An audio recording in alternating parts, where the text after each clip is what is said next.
Bakwethu siyamukelana uhlelo lwethu lwamaviki wonke. Buza iBhayibhili likuphendule. Hamba labafundisi ababili lapha, Mfundisi uMpofu lo Mfundisi uMpofu. Siyathabana sibe ndawonye. Bafundisi, amukelana abalaleli. Salibonani balaleli.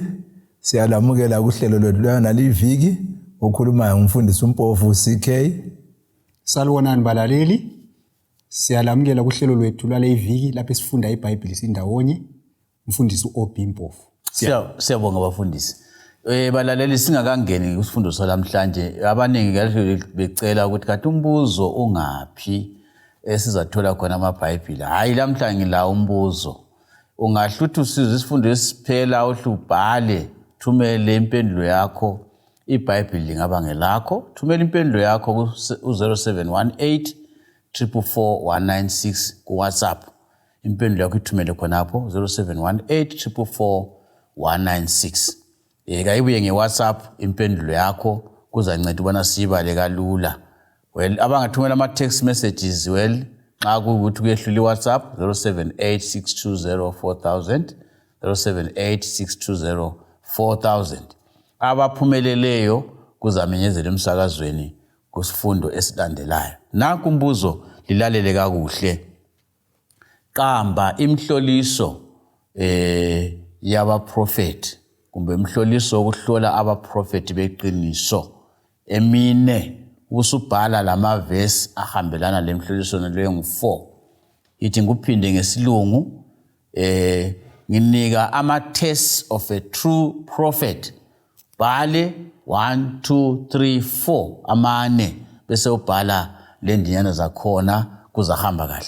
Bafundisi indaba le sichuke sayichuka kangaka siyavumelana. Balaleli sesibanga ukuthi sigoqe indaba le abaprofeti. Lamhlanje sikhangela ukuthi uNkulunkulu kade wayevele efinyelela njani kuba prophet. Ake sikhangele indaba yona le ukuthi uNkulunkulu wayefinyelela njani kuba prophet. Siyabo. Sikhangela usambulo ngu1 ivesi ngu1 sisiya ku4. Ngizayifunda lapha. Lesi isambulelo sika Jesu Kristu. Amnika sona uNkulunkulu ukuba abonise inceku zakhe izinto ezimele ukwenzeka masinyane. Wathuma ingilosi yakhe ukuyibonisa inceku yakhe uJohane. Owafakazela ilizwi likaNkulunkulu lobufakazi buka Jesu Kristu. Lakukho konke akubonayo. Ubusisiwe owafundayo amazwi alesi prophet.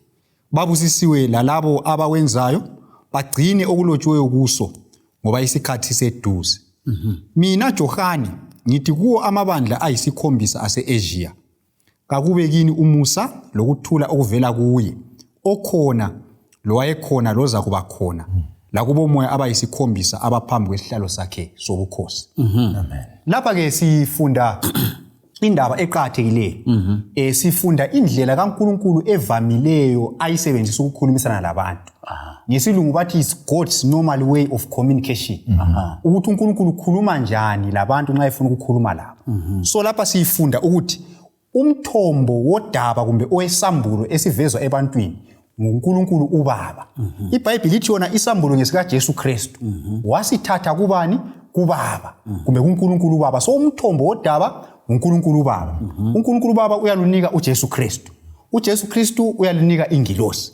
Ingilosi iyalunika umprofeti. Umprofeti ayilethe ebantwini indaba. So kufana le relay, ku relay kulomntwana okuthiwa ngustarter, umsunguli. So umsunguli wodaba lwevangeli kumbe leBhayibhili ngubaba. Abe seqhubela isigodo kubani? kuJesu Kristu. uJesu ase kubani? kungilosi. Ingilosi sekubani? kumprofeti. Kusambulo lapha nguJohane umprofeti wakhona. Then udaba solisiye ebantwini kusambulo lapha kuthiwa ngamabandla ayisikhombisa. So uNkulunkulu nxa iveza udaba lwakhe yiyo indlela ayisebenzisayo yona leyo ukufinyelela abantu. Ngibona mfundisi ukubeka kwesobala ukuthi kumele kucace kithi sonke labalaleli ukuthi umthombo wodaba, yes, umnikazi wodaba uNkulunkulu. Okunye futhi khonapho ukuthi esingakugcizelela nxa umprofeti eseletha udaba ebantwini kusebenza umoya oyingcwele. Umoya oyingcwele nguyomncedisayo ukuthi udaba lufinyelele obani? Abantu. Yes. Sibona kuqanjwa lapha kwimoya yesikhombisa and so on lapho kusambulo bale khona. Yes. Yes. Siyabongela lokho. Singathini ke nxa sikhangela indaba kaGabriel esithola kuDaniel 8 verse 16 lo 9 verse 21? Siyabonga mfundisi, siqalisa kuDaniel 8 ivesi ngelika 16. uDaniel uthi yena ke ngezwa ilizwi lomuntu phakathi komfula ulayi. Limemeza lisithi, Gabriel, yenza lumuntu ukuba awuqedisise umbono. U9 ivesi ngu21 ibisisithi yona ke ngisakhuluma ngikhuleka lo muntu uGabriel engambona embonweni kuqala waphaphela kimi masinyane ngesikhathi somnikelo wakusihlwa. Sinanzelela ke kathesi njengoba ke umfundisi sekhulumile ukuthi umthombo wesambulo uNkulunkulu uBaba uhambisa uthuma udaba ulwakhe aluse kumprofeti abesethuma ingilosi uGabriel ukuthi iyemchasisela.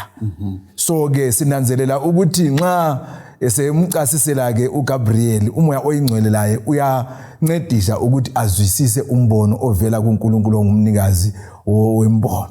Nxa sikhuluma mfundisi ngoGabriel enxa yabanye abalaleli kabakwazi uGabriel ukuthi ngubani, angithi balelithi ingilosi lithi sithunywa. Kunjalo mfundisi wami. Sike sathinta kuviphele ukuthi ukuthunywe kalampontshi. Kunjalo. So ingilosi ithunyiwe isithunywa uGabriel siyakwazi nxa sibala ukuthi ngiyothatha indawo kaLucifer ezulwini. Kunjalo. Ngesifunda ngaye lapha. Kunjalo. Nxa sikhangela ke lapha kule ndaba lapha ekuluka ngu1 verse 19 lo 26. Kuyini esikufunda la? Siyabonga. uLuka ngu1 verse 19 lo 26 sihlangana futhi lo Gabriel. Ofana naye. Ofana nayo ezomemezela ukuzalwa kukaJohane lokuzalwa kukaJesu. Ngizabala uverse 19 lapha uthi yena isithunywa samphendula sathi, "NginguGabriel, mina omayo phambi kukaNkulunkulu. Ngithunyiwe ukukhuluma lawe lokukubikela lindaba enhle." uGabriel uyagcizelela lapho ukuthi nginjani? Ngithunyiwe. Uphiwe isigodo layo sodaba aluveli kuye. Kunjalo. Right. Sikubambisise khonokho. Okunye futhi abantu abathunyweyo laba kumele sinanzele ukuthi nxa bengabaprofeti beBhayibheli njengoba sikhuluma la kumbe bezingilosi zikaNkulunkulu abangeke bakhulume udaba olufana nayo ubona benatha mthombo munye. Anto yayibona indaba. So kakuvumi ukuthi emanzini aphuma emthonjeni okuphuma amanzi amnandi kuphinde kuphuma amanzi anjani ababayo. So abaprofeti laba kumele sikunanzele ukuthi nxa bekhuluma lolu daba kumele ukuthi bakhulume udaba oluhambelana leBhayibheli. Ngoba laba abaprofeti abaloba iBhayibheli bathatha udaba lwabo ngaphi emthonjeni munye onguNkulunkulu. So kakuvumi ukuthi umuntu athi ngithunywe nguNkulunkulu kodwa khuluma udaba oluphikisana leBhayibheli. Kuyabe songomunye umthombo ongasoNkulunkulu. Kuyamele sihlole ukuthi umthombo lo umthombo bani. Mfundisi singakathi indaba le ngibonani sizake sibuyele singakayibeka eceleni kancinyane. Kuyamela sike sikhangele siqathanise abaprofeti. Yes. Balamhlanje labeBhayibheli. Kunjalo. Kodwa ke ngibonani uyakuchasisa ukuthi umthombo omunye kumele ukuthi udaba lufanane. Kunjalo. Ungakuveza amanzi ababayo la ngababiyo ngesikhathi esifananayo umthombo ofananayo. Sifundani kuEzekiel lapha na isahluko sesithathu ngizichronicles actually Chronicles zesibili 15 indima ka1 leka 2 kulo daba khona phana. Siyabonga mfundisi udaba olukuZichronicles zesibili 15 verse ngu1 lo 2 yilolo. Ithi yona ke umoya kaNkulunkulu wehlela phezulu kukaAzariya indodana kaObed. Waphuma ukuhlangabezana loAsa wathi kuye, lalela Asa, lani lonke abakoJuda labakoBenjamini, inkosi uNkulunkulu ilani nxa lani liselayo. Uba liyidinga izalivumela ukuba liyifumane. Kodwa uba liyilahla layo izalilahla. So ke sesikutholayo lapha sithola umnikazi wodaba futhi esebenza ngomoya kaNkulunkulu ukubana ke udaba luye kumprofeti uAzariya. Ngoba lolu daba kumele luyefinyelela umbusi onguAsa. Nxa solufinyelela umbusi onguAsa luyefika futhi esizweni sikaIsrayeli lesizweni sikaBenjamini. Akubeke kucace ukuthi udaba lwakhona ukuthi nxa bona beseselaye uNkulunkulu laye ulabo futhi. Nxa bemdinga uNkulunkulu ofananayo ngenhliziyo zabo zonke baza kumfumana. yilo udaba lapha esiluthola encwadini yeziKronike zesibili. Sinanzelela futhi ukuthi umoya ofananayo yiwo nalwana umoya owawukhona kudalwa izulu lomhlaba, yiwo umoya wona lwana owafuqa abaprofeti beloba iBhayibheli, yiwo umoya ofananayo futhi osebenzayo lapha kwaZaria umprofeti ukubana ke udaba luze luyefika kumbusi luyefika ebantwini. Ngibona umfundisi singabuyela emva kancinyane sike sabamba isifundo esikhuluma ngamakhosi. Unjani? Ukuthi abaprofeti babe siba lodaba noma inkosi nxa ingasakwazi kumele kwenziweni ababusa abathungameli wayesiba lodaba oluvela kuNkulunkulu. Unjani? Bona siyakugcizelela ukuthi udaba kaluvele kuNkulunkulu. Ngasulo lomprofeti. Unjani? Ngoluka uNkulunkulu. Nguye umthombo wodaba. Unjani?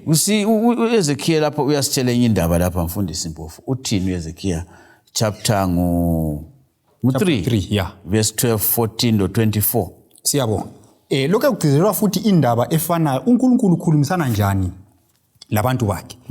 Ngizafunda uverse ngu14, singabala abalaleli uverse 12 lo verse 24. Ngizafunda uverse 14 lapha uthi yena umoya wenkosi wasengiphakamisa wangisusa ngahamba ngifutheka emoyeni wami isandla senkosi sinzima phezukwami.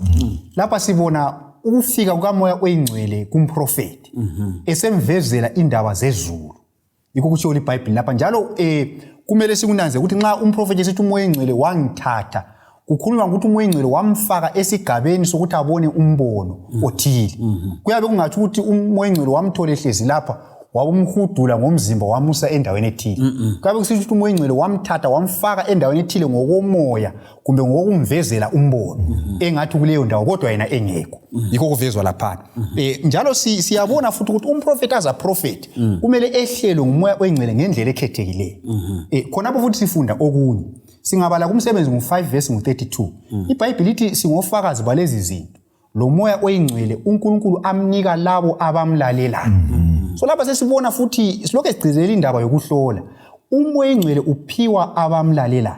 Kutshengisa ukuthi umuntu aze ehlelwe ngumoya oyingcwele aprofite kweBhayibheli kumele abe ngumprofeti olalela ilizwi likaNkulunkulu, ogcina imilayo kabani kaNkulunkulu. Nxa engalaleli umoya oyingcwele ngeke umsebenzise ukumnika umbono ovela kuJehova ngoba uphiwa abamlalelayo. Mfundisi ungakayikhatshana ibalelithi umoya leli. Yes. Ibalelithi umoya. Yes. Nxa lingala kungatshonga ukuthi oyingcwele. Right.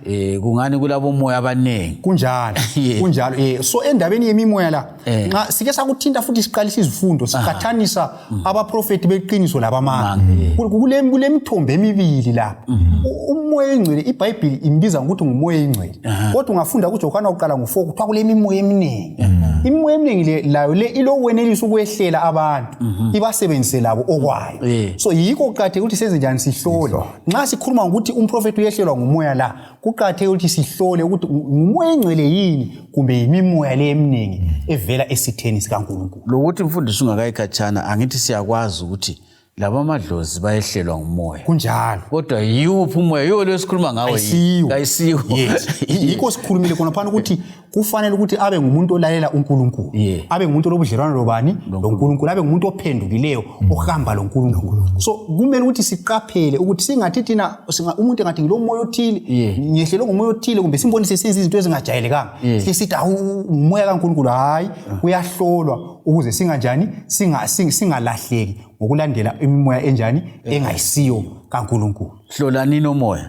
Ngoba nengomoya ophumela elizweni. Isikhathi nasena siyahamba abafundisi. Sifundani kuEzekiel 8 verse 3, 11 no 5. Siyabonga mfundisi. KweEzekiel ngu8 verse ngelika 3 iBhayibheli lithi lona ke waselula okwakungathi isandla. Wangibamba ngenwele. Umoya wangiphakamisela phakathi komhlaba lezulu. Wangiletha ngembono kaNkulunkulu eJerusalema ngasentubeni yeguma elingaphakathi elikhangele inyakatho lapho kwakukhona isihlalo sesithombe somona esibanga umona. Sinanzelela lapha ke ukubana ke okhuluma la amazwi ngumprofeti uEzekiel. Uboniswa lo umbono yena eseBhabhiloni. Kodwa ke umoya esikhulume ngawo umoya oyingcelo kaNkulunkulu nxa ungena embonweni uyamphakamisa umse eJerusalema. Nxa sisithi umphakamisile kasitsho ukuthi wahamba ngesidumbu sakhe wayesembonweni waba seJerusalema endaweni ayiqambileyo ukuze uNkulunkulu amvezele lokho okumele udaba kumele alubone abeseluse ebantwini nxa kumele akhuze kumele akhalimele kumele akhuthaze uvesi ngu11 ivesi ngelika 5 ibisisithi yona ke futhi khonapho umoya wenkosi wehlela kimi inkosi yangitshela ukuba ngithi inkosi ithi licho njalo lina bako-Israyeli ngoba ngiyakwazi okusenqondweni zenu akakhulumi okwakhe umprofeti ukhuluma akuphiwe nguNkulunkulu ayekuletha kuyefika ebantwini kunjengoba ke kunjalo ngoba udaba luvela kuNkulunkulu kakhuluma okuphikisana lelizwi likaNkulunkulu.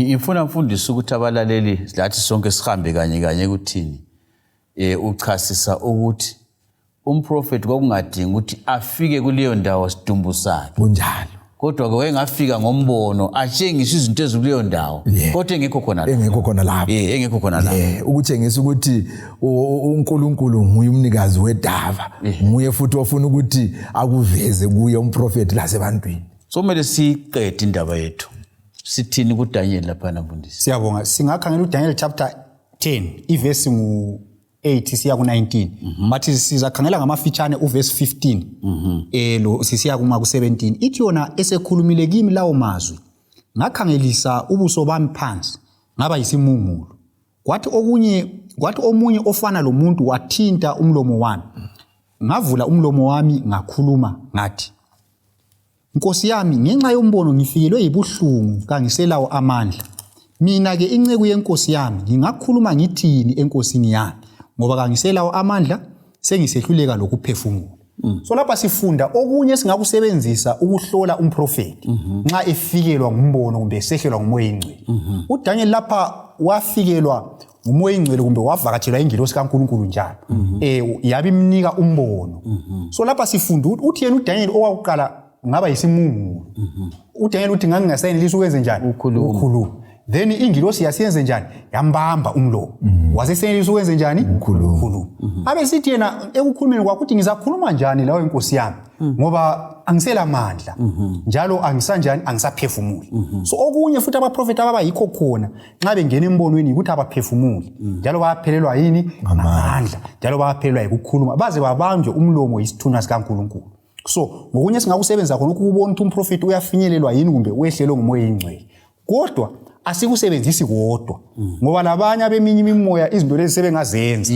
So kasithi thina singabona umuntu engathi usesegiqika kumbe sesenza okunye ongathi asikho kwemvelo kasihle sithi ngumoya kaNkulunkulu. Kumele sisebenzise leminye le imihloliso ahlolwe ngayo yonke lombhalo ngokwawo ngeBhayibheli exactly angavela pase kuyo yonke uyabe ephumelela. Kodwa singabona senze izinto lezi imigqa leyo eyokugiqika kumbe lani kodwa engalandeli kweBhayibheli hathi kuthi umoya wakhe kayisiwo ovela kuNkulunkulu. Kumele senza kubamba umlomo umfundisi ukuthi abakhula bebona abantu begida amadlozi kwakuthiwa uyabanjwa uyabotshwa botshwa ngumoya bathi ngumoya lapho bathi ngumoya kuyafikelwa ngumoya. Kumele sehlukanise imbambo lomgogolo ukuthi umoya akumelanga sithi thina umoya wonke ngumoya kaNkulunkulu kumele sihlole imimoya ngelizwi likaNkulunkulu. Siyakubongela abafundisi. So kumele siyiphethe indaba yethu la singayiphetha sisithini ngamafitshane. Siyabonga siphetha indaba lesi sithi uNkulunkulu ulesifiso sokukhulumisana labantu bakhe esebenzisa abaprofeti ngoba ufuna ukusindisa abantu. Kukanti sinanzelela ukuthi ngakolunye uhlangothi kulo Sathani ofuna ukungenela ukwedukisa abantu. So kuqakathekile ke thina ukuthi njengabantwana bakaNkulunkulu seyame eBhayibhelini ukuze singaqilibezelwa ngoba uSathani ufuna ukungenela adukise obani abantu. Singakhuleka seyame eBhayibhelini sifunde ilizwi likaNkulunkulu sizanqoba imijibila kaSathani efuna ukuthi sidukise. Siyabonga mfundisi, mina ngingagcizelela ngevesi lapha etholakala kuJohane wakuqala isahluko sesine ivesi ngelakuqala. Ithi bathandekayo lingakholwa omoya bonke, kodwa bahloleni omoya ukuthi bangaba kaNkulunkulu yini, ngoba banenge abaprofeti bamanga abaphumele emhlabeni. Siyabonga mfundisi. Nasi indaba balaleli, omoya kabahlolwe, abaprofeti kabahlolwe ukuze singabi ngabantu abedukayo, abantu abalahlekayo. IBhayibhili likhona ukusincedisa, likhona ukusiqondisa.